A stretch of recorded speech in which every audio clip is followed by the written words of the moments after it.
오늘은 2025년 마지막 주일입니다. 그래서 이 2025년을 어떻게 마무리할 것인가, 그것을 먼저 생각하지 않을 수가 없습니다. 자, 2025년 어떻게 마무리할 것인가, 그 생각을 하고 있는데, 그때 불현듯 2025년 우리에게 주셨던 표, 예언자 공동체라고 하는 그 표가 떠올랐습니다. 목회표라는 게 뭐예요? 그것은 바로 한 해를 시작하면서 이제 이 한 해를 이렇게 신앙생활해라 라고 주신 것이 목회표이기 때문에, 그러니까 이 한 해를 마무리하면서 바로 그 표에 집중하는 것이 맞는 것이죠. 그래서 그것을 주신 것입니다. 자, 그런데 여러분, 우리에게 2025년 목회표로 예언자 공동체라는 것을 주신 것은요, 여기 특별한 이야기가 있습니다. 제가 안식년을 끝내고 이제 돌아와서 마지막 트랙을 달리면서 그때 하나님께 받은 두 가지가 있다고 말씀드렸어요. 하나가 성령의 감동으로, 그리고 또 하나가 선한 영향력으로. 이제 목회를 성령의 감동으로 그리고 선한 영향력으로 해야 한다라고 하는 그런 걸 주신 거예요. 그 중에서 바로 첫 번째인 성령의 감동으로 그것을 구체적으로 구현하는 것이 바로 예언자 공동체라고 하는 목회표입니다. 그러니까 예언자 공동체, 이것은 우리가 성령의 감동으로 신앙생활하는 바로 그 모습, 바로 그 목표를 이야기하신 것이다. 그래서 2025년 이 마지막 주일에도 다른 것이 아니라 우리는 바로 성령의 감동으로 신앙생활을 하는 것, 여기에 집중하면서 바로 이 한 해를 마무리하려고 하는 것입니다.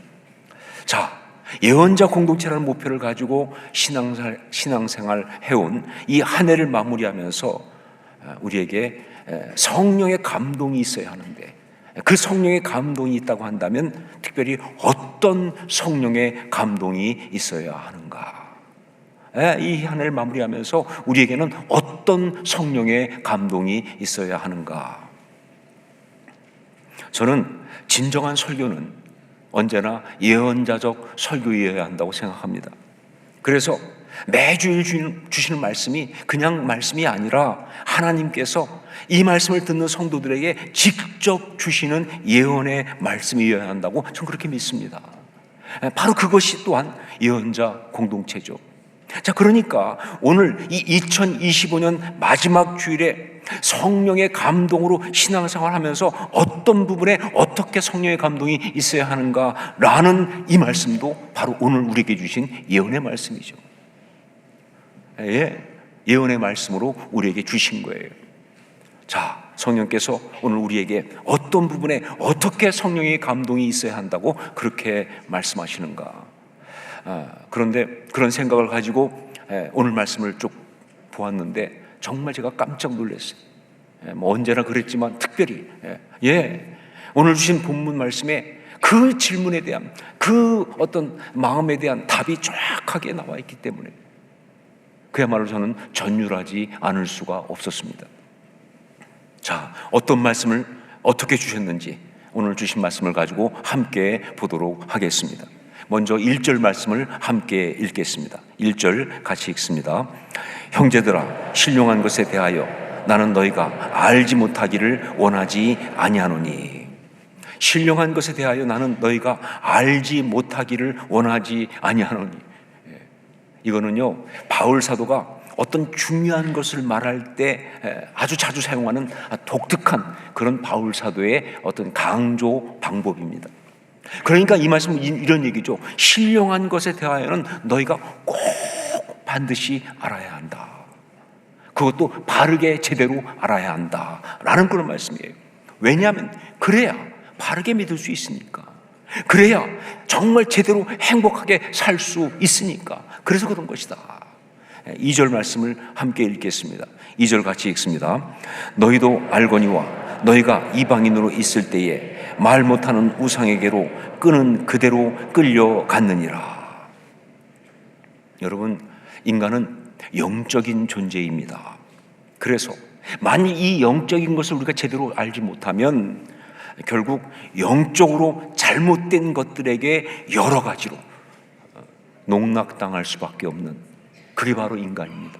예, 영적 농락을 당할 수밖에 없다. 요즘 통일교 문제가 참 시끄럽습니다. 그래서 막 뉴스에 계속 나오는데, 그런데 저는 그 뉴스에 나오는 그 통일교의 어떤 그 이야기들을 보면서 제일 제가 정말 안타깝고 속상하고 정말 이해가 안 될 정도로 어처구니 없고 한 것이 뭐냐, 왜 그렇게 많은 사람이 거기, 제가 척 봐도 정말 허접한데 그렇게 많은 사람들이 왜 거기에 그렇게 빠져가지고 인생을 낭비하고 멀쩡해 보이는 사람들이 그렇게 삶을 갖다가 망가뜨리고 있는지, 이게 정말 이해가 안 되는 거예요. 이게 너무 안타까운 거예요. 특별히 이 통일교가 하는 뉴스 나오다 보니까 자료 화면으로 많이 나오는 것 중에 하나가 이 산에다가 지어놓은 그 천정궁인지 뭐 찬장인지 천정인지 하여간 시궁창인지 모르겠지만 그 장면 나올 때, 근데 저는 볼 때마다 진짜 안 어울린다. 아니 어떻게 저렇게 안 어울리게 지을 수 있을까? 뿐만 아니라 아니 어떻게 저렇게 산 비탈하게 저걸 지었을까? 이해가 안 되는 거예요.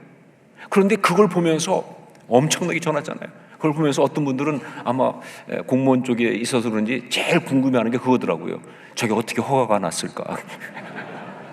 아니 저렇게 건축허가가 저게 어떻게 저게 허가가 나, 저기다 지을 수 있도록 허가가 나느냐, 이걸 궁금해하는데, 저는 그것보다는 목회자니까 저렇게 지으려면 얼마나 성도들이 건축원금을 많이 했을까, 그게 먼저 떠오르더라고요.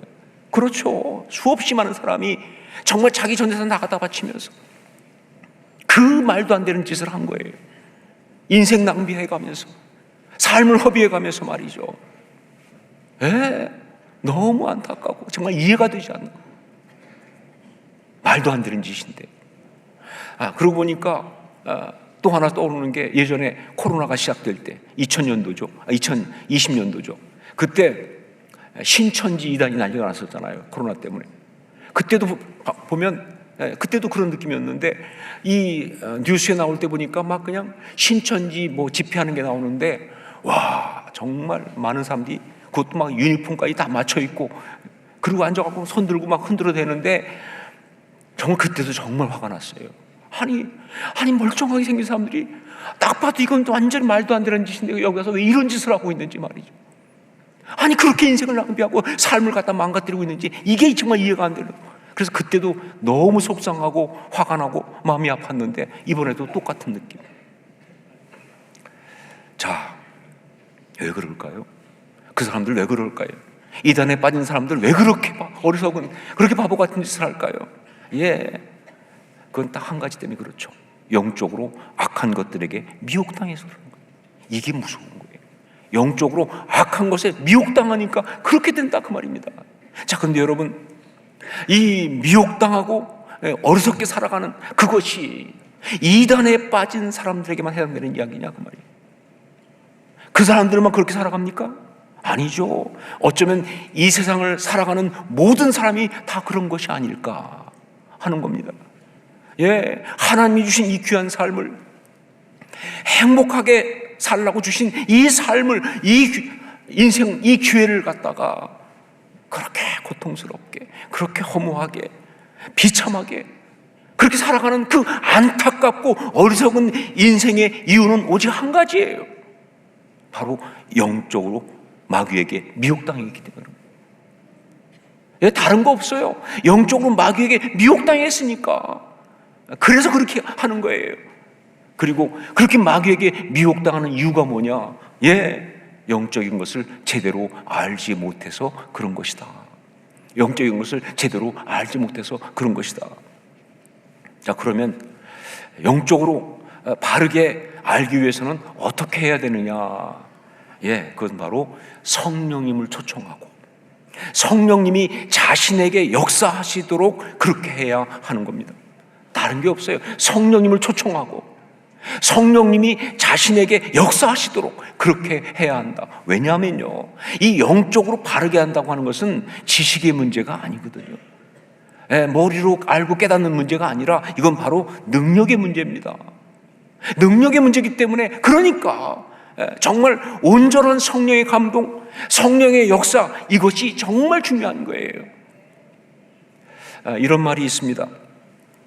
구약 시대는 성부 하나님의 시대고 신약의 복음서는 성자 하나님의 시대이고, 그리고 사도행전 이후는 성령 하나님의 시대다라고 하는.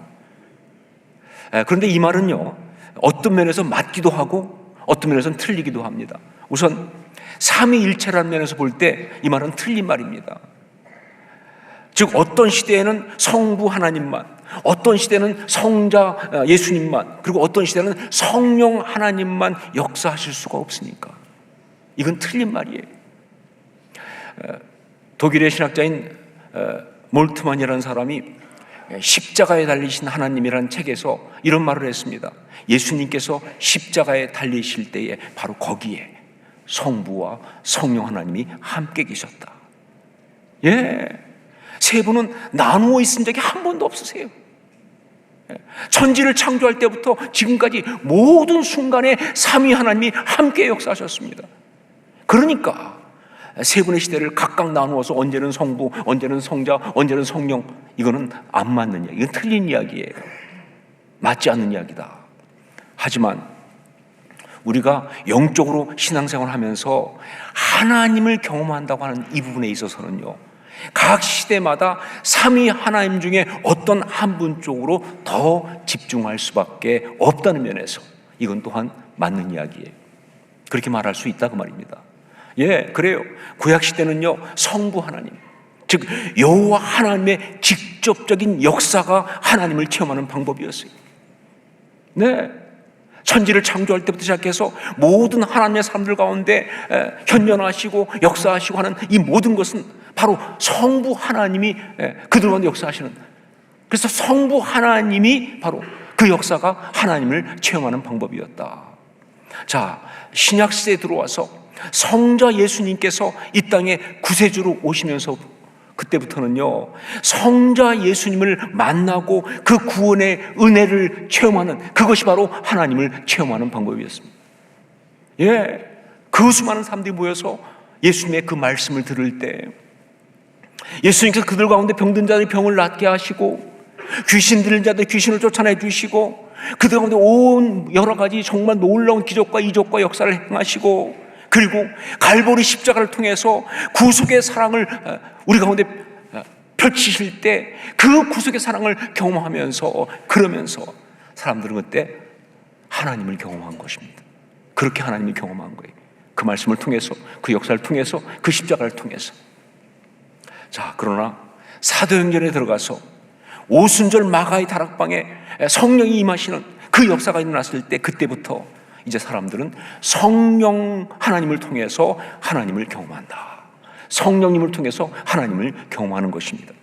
성부 하나님의 그 역사하심이나 성자 예수님의 그 구속의 은혜 모두를 다 모여 이제는 성령 하나님을 통해서 경험한다. 그러니까 그 이후의 시대는 성령님의 시대라고 해도 과언이 아니다 하는 것이죠. 자, 성령 하나님 어떤 분이신가? 성령 하나님은요, 한마디로 역사 작동하시는 분이시다, 이렇게 말할 수 있어요. 성령 하나님은 역사 작동, 영어로 표현하면 activate라고 하는 표현이 더 좋습니다. 성령 하나님은 역사, activate, 작동하시는 분이시다 하는 거죠. 사도행전을 우리가 보통 성령행전 이렇게 말합니다. 들어보셨죠? 사도행전이 성령행전이에요. 자, 그런데 그 사도행전을 갖다가 또 영어로 표현할 때는 뭐라고 하냐면 액츠 이렇게 말하거든요. 전 이것이 결코 우연이 아니라 굉장히 의미가 있다고 생각해요. 결국 사도행전은 뭐예요? 어떤 역사가 있는 거예요. 어떤 움직이는 역사가 있는 거예요. 그런데 그 역사, 그 움직이는 이 모든 것들을 누가 하시느냐? 성령님이 그렇게 하시는 거예요. 즉 성령님이 액티베이트, 이미 우리 가운데 있는 하나님의 이야기를 액티베이트하고 있다. 그런 것이 바로 사도행전이니까. 그래서 액츠가 맞죠. 찬송가 중에서 빈들의 마른 풀같이라는 찬송이 있습니다. 제가 볼 때는 성령님에 관한 찬양 중에 정말 너무 귀한 은혜를 주는 그런 찬송이죠. 빈들의 마른 풀같이 시들은 나의 영혼, 주님의 허락한 성령 간절히 기다리네. 감으로 메마른 땅에 단비를 내리시듯 성령의 단비를 부어 새 생명 주옵소서. 이게 성령의 역사라는 거예요. 예, 내가 예수 믿지만, 내가 신앙생활 하지만 내 심령이, 내 삶이 빈들의 마른 풀 같은 거예요. 감으로 메말라 있어요. 죽은 것 같아. 아무것도 없어요. 은혜가 어디 있어요? 생명이 어디 있어요? 그런데 이런 나의 심령 가운데, 나의 인생 가운데 성령의 단비가 내리면, 예, 그 성령의 단비가 내리면, 그런 뭐예요? 놀랍게 없는 줄 알았는데 이 가운데서 새싹이 돋기 시작하는 거예요. 새 생명의 역사가 일어나는 거예요. 이게 바로 성령의 역사다. 액티베이트. 바로 이게 성령께서 하시는 것이다. 성령께서는 바로 그렇게 역사하시는 하나님이시고, 우리가 받은 그 모든 은혜와 능력과 생명이 작동하게 하시는 분이시기 때문에, 그래서 우리는 바로 다른 것이 아니라 바로 성령님을 통하여 모든 영적 생활을 하는 것이다. 다른 것이 아니라 성령님을 통하여 영적인 생활을 하는 것이다. 예, 이미 엄청난 일은 이루어졌습니다. 갈보리 십자가 역사도 다 일어났습니다. 하나님 우리 가운데 은혜를 다 주셨습니다. 그 모든 건 사실이에요. 역사적으로 분명한 사실이에요. 다음에 이미 일어난 놀라운 은혜이지만, 그러나 성령께서 역사하지 않으면 우리하고는 아무 상관이 없는, 우리한테는 없는 거나 마찬가지인 거예요. 영적인 건 다 그렇습니다. 예, 알아요. 예배는요, 살아계신 하나님 앞에 나가는 정말 가장 놀라운 역사예요. 그러나 성령이 역사하지 않으시면 아무리 모여 예배했어도 그 예배는 가짜죠. 예, 말씀 알아요. 말씀이 생명인 것을, 그 말씀을 듣는 가운데 어떤 사람이 정말 그 인생이 다 살아나는 역사가 있는 것이 말씀이에요. 하지만 성령께서 역사하지 않으면, 예, 말씀은 그냥 졸리다 그 말이죠. 많이 피곤하다. 똑같이 앉아 들어도, 예, 아무런 역사가 안 일어나죠. 기도도 마찬가지 아닙니까? 성도의 교제도 마찬가지. 아무리 성도의 교제라는 이름을 모였어도 성령이 역사하지 않으면 그건 사람들끼리 그냥 모여 노는 거죠. 거기에 무슨 아름다움이 있습니까? 예, 하늘과 같은 은혜. 예, 즉 창조의 역사, 섭리, 구속의 은혜가 우리 가운데 있다 할지라도 성령께서 우리 가운데 역사하셔서 그걸 액티베이트하지 않으면 그거는 그냥 아무것도 아닌, 아무 소용이 없는 그런 이야기가 되고 만다는 것. 이게 정말 중요한 거예요. 그래서 저는 이 상황에서 갑자기 좀 객적인 생각이 하나 떠오르더라고요. 저는 가끔 그럴 때가 있어요. 너무 얼토당치도 않은 생각들을 하는데, 그게 바로 뭐냐, 이 부분 딱 보면서 떠오른 게 우리나라 최초의 랩이 하나 떠올랐어요. 여러분 아세요? 한국 최초의 랩이 있었다는 것을 1960년도에 나왔습니다. 그때 유명한 코미디언 서영춘 씨가 이 랩을 불렀어요. 아마 아는 분도 있을 거예요. 인천 앞바다가 사이다로 변해도 곱부 없이는 못 마시는 것. 근데 기가 막히지 않아요? 이거 진짜 말 되지 않습니까? 아니, 인천 앞바다가 다 사이다면 뭐예요? 마실 컵이 없으면 못 마시는 거 아니에요? 못 마시면 아무 상관없는 거 아니에요, 그것이? 성령님이 그렇다니까요. 기가 막힌 은혜를 우리 가운데 해서도요, 성령께서 우리 가운데 역사하지 않으면 나하고 상관없는 이야기야. 아니, 그 수없이 많은 사람이 그 말씀으로 답변했으면 뭐합니까? 성령 역사하지 않으면 그 말씀은 나하고 상관이 없는데. 예, 그러니까 정말 우리가 신앙생활하면서 가장 기본적으로 그리고 가장 구체적으로 구해야 할 영적인 역사는 바로 뭐예요? 성령님의 역사예요. 성령이여 역사하옵소서. 예, 이건 정말 중요한 거예요. 성령이여 역사하옵소서. 바로 그래서 바울 사도는 고린도전서를 쓰면서 지금까지 쭉 여러 가지 영적인 얘기 많이 했잖아요. 이제 12장이 들어와서 이제 결정적인 이야기를 시작합니다. 그래서 12장 전체에 걸쳐서 성령님의 역사와 그리고 그 은사에 관한 이야기를 쫙 하고 있는 거예요. 물론 이건 12장에서 끝나지 않아요. 13장, 14장까지 이어갑니다. 자, 그런데 그 가운데 가장 먼저 뭘 말하고 있냐, 이게 중요해요. 그게 오늘 주신 말씀이니까. 그 중에서 그 가운데 가장 먼저 무슨 이야기를 하고 있느냐, 이게 바로 지금 오늘 이 마지막 주일에 우리한테 주신 말씀이에요. 우리 3절 말씀을 함께 읽겠습니다. 3절 같이 읽습니다. 그러므로 내가 너희에게 알리노니 하나님의 영으로 말하는 자는 누구든지 예수를 저주할 자라 하지 아니하고 또 성령으로 아니하고는 누구든지 예수를 주시라 할 수 없느니라. 이게 무슨 말입니까?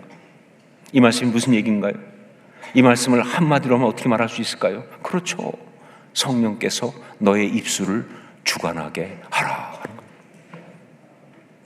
성령으로 아니하고는 그렇게 못한다. 무슨 얘기예요? 성령께서 너의 입술을 주관하게 하라. 네, 성령께서 역사하셔야 우리가 바르고 온전하게 신앙생활을 할 수 있는데, 그 중에서 가장 먼저 얘기할 것이 뭐냐? 그래서 어떤 면에서 지금 가장 시급하게 중요한 것이 뭐냐? 그래서 오늘 우리에게 주신 것이 바로 뭐냐? 성령께서 우리의 입술을 주관해야 하신다는 거예요. 다른 어떤 것보다 성령께서 우리의 입술을 주관하셔야 한다는 것. 여러분, 그렇습니다. 우리가 신앙생활 제대로 하기 위해서는 성령 받아야 합니다. 예, 정말 성령 충만해야 우리가 신앙생활 아름답게 할 수 있어요. 그런데 그 성령이 정확히 어떤 부분에 임하시는 거예요? 어떤 부분에 충만해야 합니까? 라고 할 때 다른 어떤 것보다 먼저 뭐예요? 우리 입술 가운데 성령 충만이 일어나야 한다는 거예요. 예, 우리 입술 가운데 성령 충만이 일어나야 한다. 왜냐하면 우리의 입술이 바로 우리의 영적인 권위이기 때문에 그래요.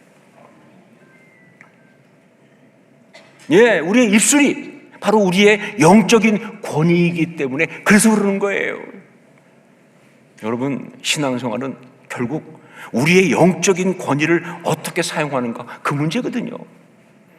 예, 신앙생활이 결국 뭐예요? 우리의 영적인 권위를 어떻게 사용하는가, 이 문제죠. 마귀의 미혹에 넘어가서 우리의 이 입술의 권위를 마귀에게 내어주기 시작합니다.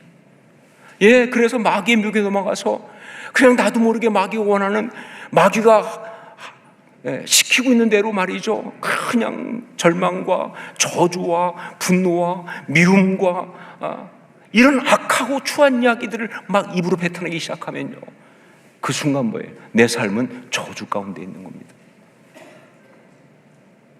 그게 영적 패배예요. 그게 영적으로 무너지는 거예요. 예, 저주 가운데 있는 거예요. 그러나 성령의 감동으로 이 입술 권위를 가지고 정말 힘들고 어려운 상황 속에 있지만, 의심이 막 올라오지만, 그러나 이 입술의 권위를 가지고 예수 그리스도를 주로 고백하며 하나님을 찬양하고, 예, 인간적으로 볼 때는 전혀 거리가 없지만 그러나 정말 결단하고 하나님 앞에 감사하며 하나님께 나의 온 삶을 기꺼이 다 올려드리는 그 순간, 그는 어떤 상황에 있든지 이 땅 가운데서 가장 아름다운 하나님의 자녀로 그렇게 천국을 살 줄로 믿습니다. 그게 신앙이죠. 그게 신앙이죠. 여러분, 그래요. 신앙 상황의 문제가 아닙니다. 신앙생활 환경이 결정하는 것도 아니에요. 이 입술이 결정하는 거예요. 이 입술이 고백이 결정하는 겁니다. 이게 신앙생활을 결정하는 거예요. 이게 인생을 결정하는 거예요. 저는 2000년도에 하와이 코나에 가서 DTS를 받았습니다. 그런데 정말 그 DTS를 받을 때 영적 전쟁을 아주 실시간으로 치열하게 했어요. 진짜 강의를 들을 때 낮에 강의 듣고 그냥 그 강의를 삶 속에서 그대로 바로 이 체험하니까 아주 죽겠더라고요. 얼마나 그 싸움이 힘들었던지 진짜 삶을 포기하고 그냥 죽고 싶다는 생각을 수도 없이 많이 했어요. 실제 그렇게 하려고도 했고요. 예, 지독한 우울이 막 저한테 밀고 들어오고 진짜 마음이 무너지는 상황이었어요. 그런데 그때 제가 했던 그 치열한 싸움, 그 싸움의 핵심이 뭔지 아세요? 사실은 그것이 바로 입술의 권위를 누가 주관할 것이냐, 이 싸움이었다는 사실. 네, 그 싸움은요, 다른 것이 아니라 입술의 권위를 누가 주관할 것이냐. 그때 마귀는 제 마음속에 있는 상처를 막 건드려가지고, 그래가지고 제 입으로 절망을 말하도록 끝났어. 제 입으로 포기하도록, 제 입으로 실패를 인정하도록, 제 입으로 저주하도록, 그렇게 막 그냥 밀고 들어오는데 거의 그렇게 할 뻔했습니다. 아니, 아주 여러 번 그렇게 정말 넘어가기도 했습니다. 마음에 그런 생각과 감정이 꽉 차니까 그냥 입만 열면 막 나오게 생긴 거예요. 지금까지도 제 삶에 가장 후회스러운 건 그때 바로 그 마귀에게 넘어가서 나도 모르게 이 입술로 그 마귀가 원하는 말을 했던 것이 너무 후회가 됩니다. 특별히 하나님 주신 사랑하는 사람들한테, 하나님 주신 사랑하는 사람들한테 나도 모르게 내 마음속에 있던 것 때문에 그냥 그 독한 말, 그 쓴 말, 그 아픈 말도 쏟았던 것은 지금도 정말 너무 후회가 되는데, 문제는 뭐냐? 돌이킬 수 없다는 것이죠. 하지만 그런데 그 순간 그래도 딘 셔먼을 통해서 들었던 영적 전쟁에 대한 강의가 생각이 나서, 영적 전쟁 강의 들었으니, 근데 그 순간에 그래도 그 영적 전쟁 강의가 생각이 나고, 또한 그동안 믿어봤던 이 신앙이 작동을 했어요.